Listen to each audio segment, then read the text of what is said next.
Hello friends, എന്തിനാ പുറത്തൊക്കെ പോയിട്ട് മസാല ദോശ തിന്നുന്നത്? വെറുതെ കാശ് കളയാനോ? അത് വീട്ടിലുണ്ടാക്കിക്കൂടെ?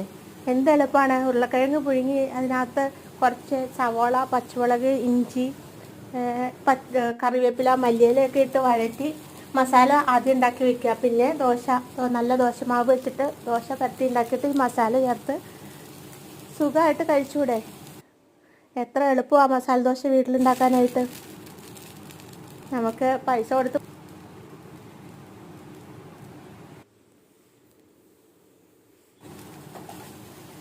നമുക്ക് പുറത്തുനിന്ന് വാങ്ങുമ്പോൾ അറിയാം, നമ്മളപ്പോൾ ഒന്നേ കഴിക്കുള്ളൂ. 80 മിനിമം 80 ഉണ്ട് ഇവിടെയൊക്കെ. അപ്പോൾ നമ്മൾ ഒന്നേ തിന്നുള്ളൂ. ഇവിടെ അപ്പോൾ നമ്മൾ സ്വന്തമായിട്ട് വീട്ടിലുണ്ടാക്കുന്നതുകൊണ്ട് 3 എണ്ണം വെച്ചിട്ട് എല്ലാവരും തിന്നും. അത് തന്നെ മസാല അധികമെന്ന് പറയാറ്. കാരണം ദോശയ്ക്ക് നമ്മുടെ ഹോട്ടലിൽ അത്ര വലിപ്പമൊന്നുമില്ല, സാധാരണ വലിപ്പമേ ഉള്ളൂ. പക്ഷേ മസാല ഇഷ്ടംമാതിരി ഇട്ടിട്ടും ഉണ്ടാവും.